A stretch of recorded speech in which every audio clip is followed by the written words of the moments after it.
Kolam cendol? Bukan. Ini adalah kolam green tea. Hijaunya lebih pekat, dan buteknya pun juga lebih padat.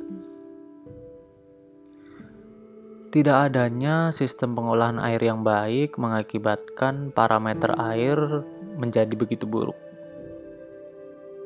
Dan mengakibatkan ikan-ikan lama-kelamaan akan mati. Kondisi air yang tidak jernih juga mengakibatkan tidak sedap dipandang. Ya, ini adalah kolam saya yang dulu. Dan inilah kondisi kolam saya yang sekarang. Airnya begitu jernih, parameter airnya begitu baik. Ini bisa dilihat dari ikannya itu sendiri yang tidak stres, tidak sakit, ataupun sampai mati. Yang ada hanyalah kata bertambah secara jumlah maupun pertumbuhan dari ikan itu sendiri. Senang rasanya melihat kondisi kolam dan penghuninya seperti ini. Apa sih yang menyebabkan sampai pada akhirnya air di kolam saya ini berubah drastis dari yang begitu buruk menjadi cukup baik menurut saya. Dan inilah pemeran utama di balik sehat dan jernihnya air di kolam saya. Dan pada video kali ini saya akan share ke teman-teman mengenai filtrasi ember 85 liter di kolam saya. Dan pertama kita akan menuju desain kasarnya. Jadi di sini ada desain kolam saya. Ini ada kolam. Di sini ada bottom drain, skimmer, pompa. Tapi kita nggak akan ngebahas ini. Kalau kalian ingin mengetahui detail dari skimmer dan bottom drain ini, bisa simak di video saya yang mengenai rancangan skimmer. Kita akan fokus di 3 bulatan ini. 3 bulatan ini adalah ember filtrasi saya. Jadi di sini input, ini adalah pipa penghubung antar chamber, dan di sini adalah output yang mengembalikan lagi ke dalam kolam. Seperti itu, oke. Kita masuk ke dalam detail chamber. Oke. Saya menggunakan ember kapasitas 85 liter dan terdapat 3 ember, dan masing-masing ember itu saya gunakan sebagai chamber mekanis, biologis, dan di sini saya sebut biologis juga karena memang isinya ada kerang oyster dan lampu UV. Oke, di sini ada pipa. Ini pipa input dari pompa dari dasar kolam. Ini pompa. Pompa akan menyalurkan air melalui pipa input ini setengah inch. Ini pipa setengah inch di sini, dan dia akan memasukkan air langsung ke dasar chamber 1, chamber mekanis. Ini titik-titik ini, bulat-bulatan ini adalah keran. Jadi saya buatkan keran di dasarnya agar pada saat pengurasan masing-masing ember ini itu memudahkan. Dan ini adalah pipa ukuran 2 inch. Ini saya jadi pipa, dan ini L ya, keni ya. 2 inch juga, dan ini langsung terhubung ke chamber 2. Begitupun juga di chamber 2 terhubung langsung ke chamber 3. Ini saya menggunakan 2 inch.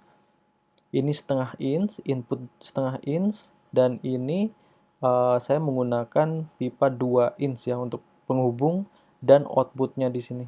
Ini 2 inch juga. Dan untuk kerannya ini saya menggunakan drat setengah ya, drat setengah inch. Oke, ini detail chamber di saya.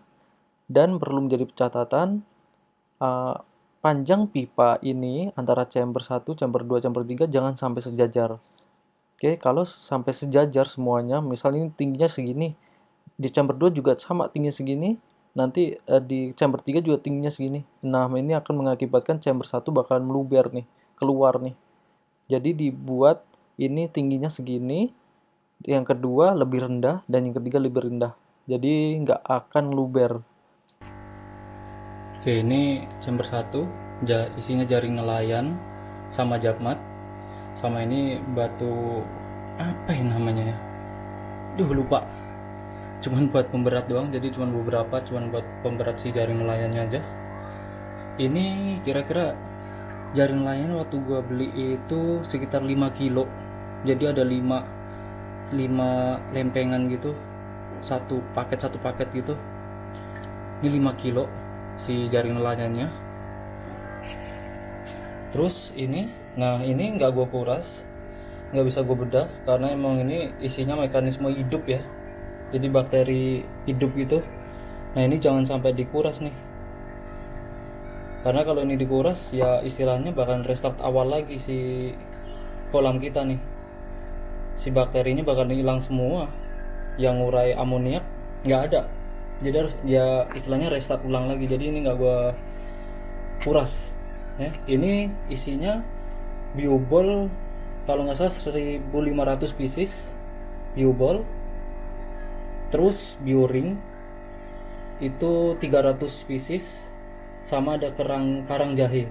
Karang jahe itu kalau nggak salah 3 kilo karang jahenya. Nah ini di chamber 2 nih, ini di chamber biologisnya, itu mekanis. Nah ini sebenarnya 3 ini tambahan ya, ini tambahan gua aja sih, jadi gua sebutnya penjernihan sih tadinya, karena tadinya gue pikir ini untuk khusus nggak ada apa-apa nih, cuman ada lampu UV aja gitu. Cuman pada akhirnya sini udah nggak muat. Ini isinya adalah si kerang oyster. Jadi kerang oyster itu kalau nggak salah untuk ngatur pH airnya ya, pH air. Tadinya si kerang oyster ini bakalan gue taruh sini, tapi nggak muat. Pada akhirnya ya udah, kerang oysternya di sini. Ini udah banyak nih tuh kotorannya yang ngendep. Ini karena lampu UV ya. Jadi ini lampu UV buat ngebunuh si alga-alga nih yang, dan ini dia juga buat jernihin air gitu. Ini chamber ketiga nih, chamber ketiga. Ini yang gue bilang tadi di desainnya. Nah ini dari sini nanti bakalan ngalir dan balik ke kolam lagi gitu. Nah, simple kan, cukup simple sih. Cuman waktu gue bikin ini hampir ada sebulan, karena gue juga nggak tahu apa-apa, harus analisa sana sini, tanya sana sini, ketemu orang yang penghobi koi juga, jadilah ini. Dan ini udah berjalan dari start itu 7 November sampai sekarang. Alhamdulillah nih ikannya nggak ada yang mati, udah nggak ada yang mati-matian lagi. Oke, sekian yang bisa saya share mengenai filtrasi ember kapasitas 85 liter di kolam saya. Filtrasi yang sangat sederhana, namun menurut saya ini sangat powerful dan sangat efektif dalam membantu pengolahan air di kolam koi saya. Semoga ini dapat membantu teman-teman dalam merancang filtrasi ember di kolam koi kalian. Kita akan bertemu di video selanjutnya. Assalamualaikum warahmatullahi wabarakatuh.